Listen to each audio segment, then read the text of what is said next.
A Shadowed Beginning, the early life of Caroline James. Caroline James's life was marked by tragedy from the start. Born in 1842, her early years were shrouded in darkness. Her parents were convicts, their lives a tangle of crime and punishment. Little is known about her father, except for the chilling allegation that he murdered her mother. Caroline's world crumbled. She was left alone, a young girl facing a harsh and unforgiving world. Taken in by the Colletts family, she became a ward in their home.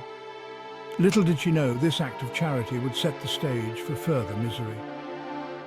The Colletts' home was not a haven. It was a place where Caroline's misfortune would deepen. At the tender age of 13, she was forced into a marriage with William Colletts, a man much older than her. Her life continued down a path of sorrow, her spirit crushed beneath the weight of her circumstances. Bound by misery, Caroline's ill-fated marriage. Caroline's marriage was a nightmare. William Colletts was a cruel man. He treated her with disdain, viewing her as little more than property. Trapped in a loveless union, she endured years of misery.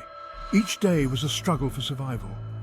Caroline found solace only in her sister, the sole source of comfort in her bleak existence, but even this bond couldn't erase the pain of her reality. Caroline was a prisoner in her own home. Her spirit, however, refused to be entirely extinguished. She yearned for freedom, for a life beyond the confines of her unhappy marriage. This yearning would lead her to a relationship that would further scandalize her already tarnished reputation. A tangled web, Caroline, John Walsh, and the shadow of scandal. Caroline's life took another unexpected turn when she met John Walsh. John was her brother-in-law, a connection that made their relationship both scandalous and dangerous. The details remain shrouded in mystery. What is known is that Caroline and John embarked on an affair. Their relationship, a dangerous secret in the eyes of their small community, became a source of gossip and speculation. Some whispered of love, others of desperation. Whatever the truth, their connection would have devastating consequences. The affair further ostracized Caroline. She became an outcast. Her reputation was shattered, her life a source of hushed whispers and pointed fingers. Little did she know, her association with John Walsh would seal her fate. The night of terror, murder at the Overflow. The circumstances surrounding Caroline's death are as murky as the muddy waters of the Lachlan River. On a stormy night in 1865, tragedy struck. Caroline was brutally murdered. Her body, bearing the marks of violence, was discovered near a bridge over the Overflow, a stream near the Colletts' property. Rumours spread like wildfire. John Walsh, the last person to see her alive, became the prime suspect. He was arrested and charged with her murder. The evidence against him was circumstantial, but the shadow of their affair loomed large. The trial was a sensation. The courtroom buzzed with anticipation. In the end, John Walsh was acquitted due to lack of evidence, but the cloud of suspicion remained. Caroline's murder remained unsolved, a mystery that would haunt the region for years to come. Even in death, Caroline found no peace.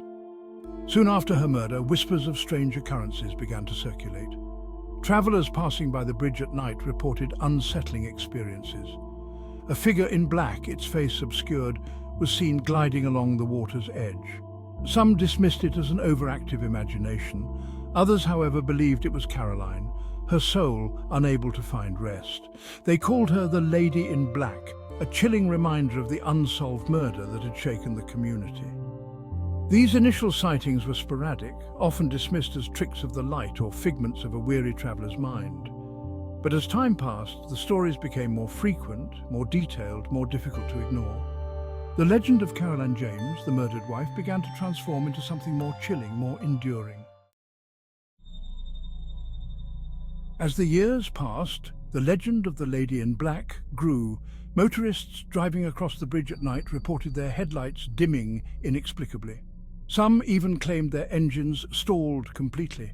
The air around the bridge grew heavy with an unseen presence. One chilling account told of a young couple driving home late one night.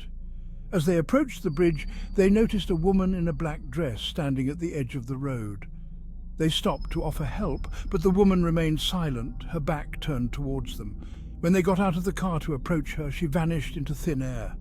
The bridge over the overflow, once a simple crossing, became a place of fear and dread. Locals avoided it after dark, travellers passing through shared nervous glances, their eyes scanning the shadows for any sign of the lady in black. Seeking answers, unravelling the mystery of Caroline's restlessness. What is it that keeps Caroline tethered to this world? Is it the brutality of her death? The lack of justice for her murder? Or is it something more? A profound connection to the place where she met her untimely end? Some believe Caroline's spirit is unable to find peace. They say she is searching for something, perhaps the truth about her murder or a way to finally rest. Others believe she is bound to the site of her death, forever trapped in the moment of her passing. Whatever the reason, the sightings persist. Caroline's story serves as a chilling reminder of the darkness that can lurk beneath the surface of even the most ordinary places. She is a ghost story brought to life, a cautionary tale whispered around campfires and late-night gatherings. Trapped in time? Theories behind the haunting. Theories abound as to why Caroline might remain earthbound.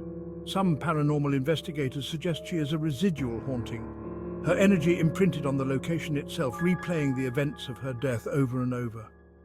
Others believe she is a conscious entity, aware of her surroundings and seeking to interact with the living.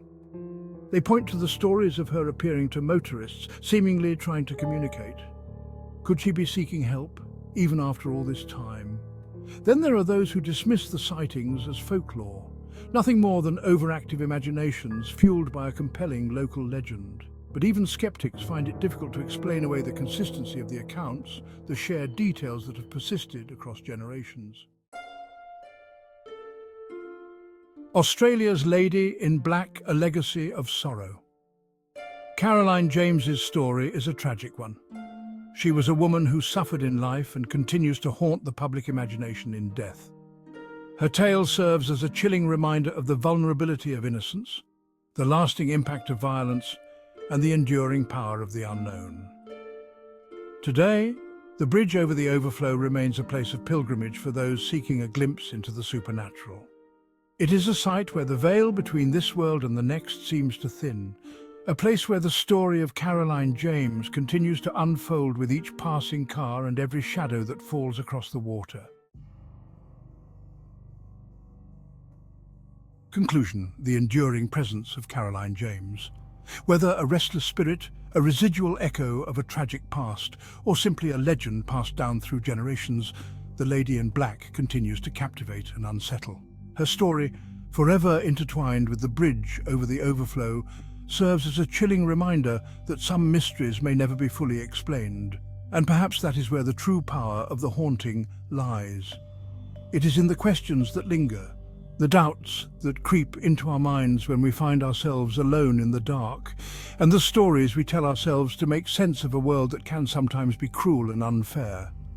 The Lady in Black, in her silence, speaks volumes about the enduring nature of tragedy, the search for justice, and the thin veil that separates the living from the dead.